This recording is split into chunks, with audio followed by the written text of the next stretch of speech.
বাজারে চিনির দামে ছ্যাঁকা, দাম নিয়ন্ত্রণে কড়া পদক্ষেপ করা হবে ঘোষণা মুখ্যমন্ত্রীর।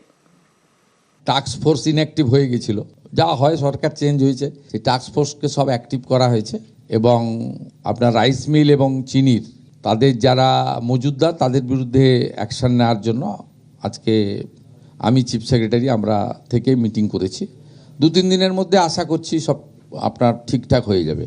এটা ঠিকই ছিল, এই আপনার 2 সপ্তাহ একটু গন্ডগোল করেছে। এটা 48 টাকা রেটেই ছিল, কিন্তু এই আমরা অ্যাসেস করেছি 2 সপ্তাহ আগে 58, আর এই 2-3 দিন হলো 68। কন্ট্রোল করে দেবো আমরা, লিকেজ কোথায় আছে পেয়ে গেছি, এখানে হবে না সুযোগ, স্ট্রং গভর্নমেন্ট আছে।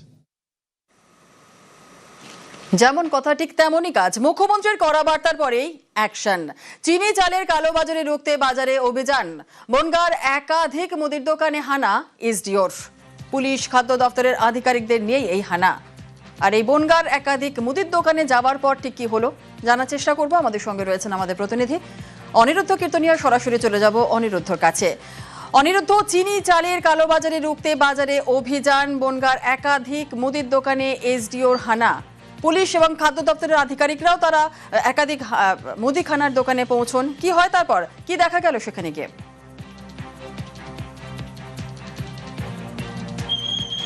দেখো জুনেলা, সাম্প্রতিক মুখ্যমন্ত্রী ঘোষণা করেছেন চিনি এবং চালের দামের যে কালোবাজারি চলছে তার বিরুদ্ধে প্রশাসনিক ব্যবস্থা নেওয়ার জন্য। তারপরেই তৎপর হয়েছে বনগাঁ পুলিশ প্রশাসন। বনগাঁর এসডিওর নেতৃত্বে বনগাঁ পুলিশের ডিইবি এবং খাদ্য সরবরাহ দপ্তরের আধিকারিকদের উপস্থিতিতে গতকাল অর্থাৎ সোমবার সন্ধ্যায় বনগাঁ বাজারের বিভিন্ন প্রান্তে মুদিখানা দোকানে হানা দেয়। প্রাথমিকভাবে তারা জানার চেষ্টা করেন যে চিনির দামের যে বৃদ্ধি বা কালোবাজারি চলছে সেটা কেমনভাবে চলছে, এলাকায় চিনির দাম কেমন বেড়েছে, কেন বেড়েছে, এবং যে সমস্ত পাইকারি ব্যবসায়ী আছেন তারা অবৈধভাবে চিনি মজুত করেছেন কিনা, চাল মজুত করেছেন কিনা, কৃত্রিমভাবে চিনি এবং চালের দাম বৃদ্ধি করা হচ্ছে কিনা বাজারে, সেই বিষয়ে কিন্তু খোঁজ খবর নেন। এমনকি বাজারে যাতে অত্যাধিক হারে দাম বৃদ্ধি না হয় সেই কারণে কাঁচামালের বাজার এবং মাছের বাজারেও যান এসডিও এবং তাদের সঙ্গে কথা বলেন, জানবার চেষ্টা করেন যে কি কারণে তাদের এই যদিও দাম বেড়ে থাকে কি কারণে দাম বেড়েছে বা তারা কৃত্রিমভাবে দাম বাড়ানোর চেষ্টা করছেন কিনা সে বিষয়ে কিন্তু তদারকি করেন। অভিযানের প্রসঙ্গে কিন্তু রীতিমতন এসডিও জানিয়েছেন যে এই ধরনের অভিযান আগামীতেও চলবে, কারণ কোনো রকম কালোবাজারি বনগাঁতে মেনে নেওয়া হবে না। প্রশাসন তৎপর রয়েছে এবং তৎপরতার সঙ্গে গতকাল পুলিশ প্রশাসনকে সঙ্গে নিয়ে এবং খাদ্য সরবরাহ দপ্তরের আধিকারিকদেরকে সঙ্গে নিয়ে এসডিওর এই অভিযানে যথেষ্ট রকম বনগাঁতে সাড়া ফেলেছে। বনগাঁর বিভিন্ন বাজারে তারা এরকম সন্ধ্যার পর থেকে রীতিমতন রাত পর্যন্ত এই অভিযান চালান। তারা তৎপর রয়েছেন, সেটাই সাধারণ ব্যবসায়ীদেরকে জানানো হয় যে কোনো রকম ভাবে অবৈধভাবে চিনি মজুত করে বা চাল মজুত করে যাতে দাম বৃদ্ধি না হয় সেই বিষয়েও সজাগ থাকবার জন্য ব্যবসায়ীদেরকে আবেদন জানিয়েছেন প্রশাসনের তরফ থেকে। জুনেলা, বেশ, ধন্যবাদ। চিনির দাম বেড়েছে, চিনির দামকে কন্ট্রোল করার জন্য আমরা এখন মানে সেন্ট্রাল গভর্নমেন্ট থেকে একটি সুগার কন্ট্রোল অর্ডার বেরিয়েছে।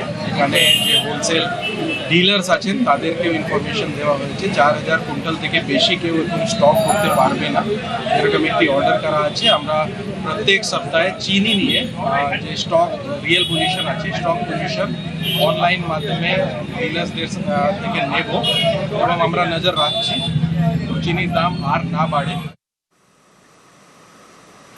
বেশ কিছুদিন ধরে আমরা আপনাদেরকে বারবার করে যে খবর দেখাচ্ছিলাম যে বিভিন্ন হোটেলে আগুন লাগার খবর আমরা দেখাচ্ছিলাম, পরপর হোটেলে আগুনেও ফিরছে না কোনো হুঁশ। জেলায় জেলায় হোটেল লজে শিকে অগ্নিবিধি। প্রাণ নিয়ে ছিনিমিনি আর কিন্তু বরদাস্ত নয়। এবার জয়রামবাটিতে অল আউট অ্যাকশন। সারা বছরই জয়রামবাটিতে আপনারা জানেন যে পর্যটকরা তারা আসেন বিভিন্ন জায়গা থেকে, দূর দূরান্ত থেকে জয়রামবাটিতে আসেন ফায়ার সেফটি খতিয়ে দেখতে। এবার জয়রামবাটিতে সারপ্রাইজ ভিজিট। পরপর হোটেলে হানা দমকল পুলিশ এবং বিদ্যুৎ দপ্তরের।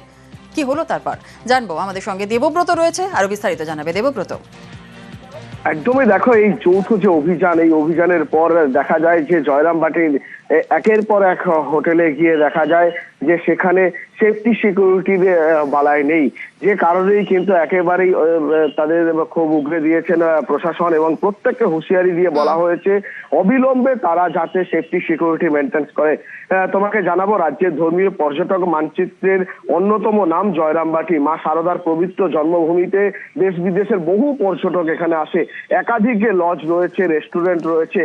এবার সেখানেই সব সেফটি সিকিউরিটি মেনটেন করা হচ্ছে কিনা, সব ঠিকঠাক রয়েছে কিনা, যে কারণেই কিন্তু দমকল, পুলিশ, ব্লক প্রশাসন, বিদ্যুৎ দপ্তরের একটি সারপ্রাইজ ভিজিট হয়। সেখানে গিয়েই কিন্তু বিভিন্ন বিনিয়ম সামনে আসে এবং অবিলম্বে সমস্ত কিছু ঠিক করে নেওয়ার কথা বলা হয়েছে। কারণ রাজ্য দেখেছে তারাপীঠ এবং কলকাতা হোটেলে যে অগ্নিকাণ্ডের ঘটনা, একের পর এক ঝলসে মৃত্যু, অর্থাৎ মৃত্যু মিছিল, এটা যাতে আর পুনরাবৃত্তি না হয় তার জন্যই কিন্তু এই তৎপরতা। বেশ, একেবারে ধন্যবাদ। কতগুলো লজ আছে, সমস্ত লজগুলো আমরা অডিট করছি, joint inspection. Fire safety measures এর মধ্যে কি কি আছে, ফায়ার এফএসআর আছে কিনা, এফএসসি আছে কিনা, এফএল আছে কিনা, এইগুলো কিছু পাওয়া গেল আমরা দেখছি এখন। এবার একটু মানিকতলার দিকে নজর রাখতে হচ্ছে, কারণ মানিকতলায় ভেঙে পড়লো বিপজ্জনক বাড়ির একাংশ। পুরনো বাড়ির একাংশ ভেঙেই বিপত্তি। ঘটনাস্থলে যান বিজেপি নেতা ও পুরসভার আধিকারিকরা। দীর্ঘদিন ধরে বিপজ্জনকভাবে ছিল এই বাড়িটি। অবশেষে বাড়ির একাংশ ভেঙে পড়ল। মানিকতলায় ভেঙে পড়ল বিপজ্জনক বাড়ির একাংশ। পুরনো বাড়ির একাংশ ভেঙেই বিপত্তি। ঘটনাস্থলে যান বিজেপি নেতা ও পুরসভার আধিকারিকরা। এই বাড়িগুলো ডিলেপিটেটেড কর্পোরেশনের নোটিশ পেয়েছে বহু বছর আগে। প্রমোটাররা আজ বাড়ি বিল্ডিং এইসবের চক্করে আটকে যাচ্ছে। ফাইনালি ওসির সঙ্গে যা কথা হলো, ইমিডিয়েটলি আনওয়ান্টেড সেকশনে এফআইআর করে লিগালি বাড়িটাকে খালি করে বিপজ্জনক বাড়ি শেষ করুন। এইরকম ঘটনা যেন দ্বিতীয়বার না ঘটে। এখানে 3টে ফ্যামিলি দোতলায়, আর নিচে এখনো রয়েছে। আমি ওসিকে বললাম পুরো বাড়ি খালি করান। মানিকতলায় ভেঙে পড়ল বিপজ্জনক বাড়ির একাংশ। পুরনো বাড়ির একাংশ ভেঙেই বিপত্তি। ঘটনাস্থলে যান বিজেপি নেতা ও পুরসভার আধিকারিকরা। দীর্ঘদিন ধরেই বিপজ্জনকভাবে ছিল এই বাড়িটি। দাদা, বিপজ্জনক বাড়ি কবে চিহ্নিত করেছিল কর্পোরেশন? 2015 সালে। তারপর থেকে এতদিন আপনি ভাঙেননি বাড়ি? কেউ সরছে না, আমি কি করবে? তাদের মাথার উপর ভাঙবো? আপনি কোথাও জানাননি বিষয়টা? এটা আবার নতুন করে নিয়ে এসে বোর্ড লাগানো হয়েছে 2 বছর আগে। সেই বোর্ডও তো নেই। ডেকে দিয়েছে। কতজন ভাড়াটে থাকতো? কতগুলো পরিবার? 23 পরিবার। 23টা পরিবার। আবার ব্যবসার জন্য ভাড়া দেওয়া ছিল? হ্যাঁ।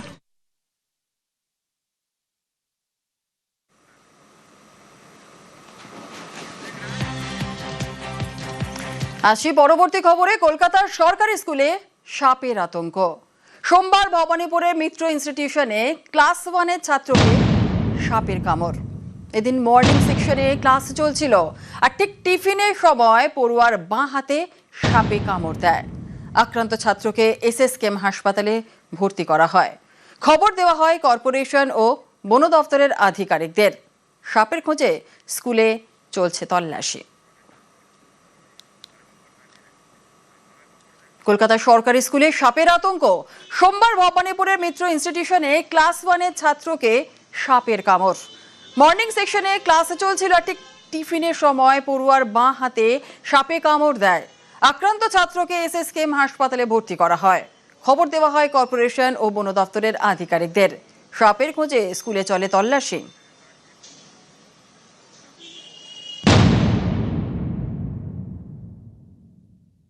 মেট্রো স্টেশনে যে এই যে ক্লাস, এই ক্লাসের মধ্যেই কিন্তু যে ঘটনা যখন ঘটে, পরবর্তী ক্ষেত্রে স্কুলের ঠিক বাইরে এই যে জায়গা, ইতিমধ্যেই এখনো পর্যন্ত ফরেস্ট আধিকারিক অর্থাৎ বন দপ্তর আধিকারিকদের পক্ষ থেকে বিভিন্ন জায়গায় সেই সাপের খোঁজে কিন্তু খোঁজ চালানো হচ্ছে। তার কারণ ক্লাস 1-এর যে ছাত্র, তাকে সাপে কামড়ানোর যে ঘটনা ঘটেছে, পরবর্তী ক্ষেত্রে বন দপ্তরের আধিকারিক এবং ভবানীপুর থানার পুলিশ তারা এসে পৌঁছয়। বন দপ্তর আধিকারিক তার স্কুলের মধ্যে চারপাশ কিন্তু এইভাবে সেই সাপের খোঁজ করছে। ক্লাস থেকে যখন একেবারে বাথরুমের দিকে আসছিল, সেই সময় কিন্তু ক্লাস 1-এর এই ছাত্র, তাকে সাপে কামড়ানোর মতো ঘটনা ঘটে। ইতিমধ্যেই বন দপ্তরের আধিকারিক তারা সেই বাথরুমের সামনে প্রত্যেকটি জায়গায় সেই সাপের খোঁজে কিন্তু ইতিমধ্যেই খোঁজ চালাচ্ছে।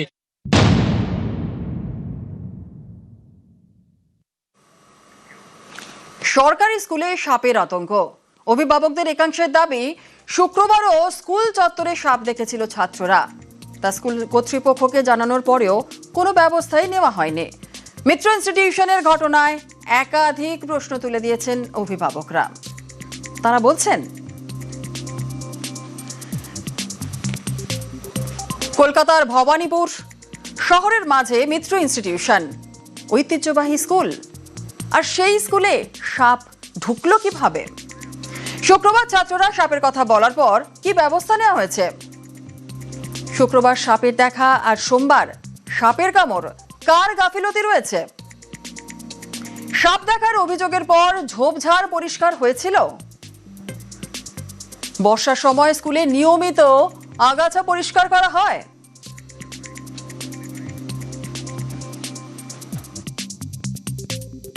ক্লাস 2 এর বাচ্চা 1 এর বাচ্চা ওরা তো জানে না কি সাপ। সাপ মানেই সাপ, সে জলডারা হোক আর গোখরো হোক, সাপ তো সাপই। বাচ্চাদের তো প্যানিক অ্যাটাকও হতে পারে। স্কুলে আমাদের লাইফে প্রথম, মানে আমরা কখনো দেখিনি বাচ্চাদেরকে এরকম কোনো সমস্যা হয়েছে। এই ঘটনাটা ওয়ার্নিং এর ঘটনা, তারা জানায়নি যে স্যারদের। ছেলেরাও তো নিজেরা এখন এসে আমাদের মুখ থেকেই শুনলো। বাচ্চা এরকম হয়েছে তো সব যে কোনো বাচ্চা হতে পারে না। কদিন আগে একটা ইংলিশ মিডিয়ামে হলো, আজকে আমাদের বাংলা মিডিয়ামে হলো। স্কুলের পুরো বিল্ডিং পরিষ্কার নেই, স্কুলের আশেপাশে পরিষ্কার হচ্ছে না।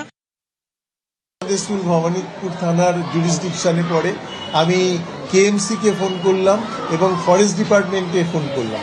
ইনস্ট্যান্টলি ভবানীপুর থানার পুলিশ আধিকারিকরা আসেন, কেএমসির লোকজন আসেন, ফরেস্ট ডিপার্টমেন্টেরও যারা আছেন স্নেক ক্যাচার তারা সব টিম নিয়ে আসেন এবং এক্সটেন্সিভ সার্চ চলছে। বাচ্চাটা একদম সুস্থ আছে, একেবারে সুস্থ, কিন্তু ওরা ভর্তি করে নিয়েছে। অভিভাবকরা আতঙ্কে বলছেন এই স্কুলে সাপ বিড়াল প্রচুর আসে, কখনো সখনো হয়তো ওই পাড়ার কুকুরও ঢুকে যায়, মানে পাগলা কুকুর নয়, সাপ আজ অব্দি কখনো আসেনি স্কুলে। এটা অভিভাবকরা হয়তো একটু ঘাবড়ে গেছেন বলেই বলেছেন। এরকম একটা লোকেশনে আশেপাশে কোনো জঙ্গল নেই, কিছু নেই, সাপ মানে দুষ্প্রাপ্য ব্যাপার। অনেক সময় কাঠবিড়ালি এসে যায়, আপনার বেজি এসে যায়, সাপ আমরা আজ অব্দি দেখিনি।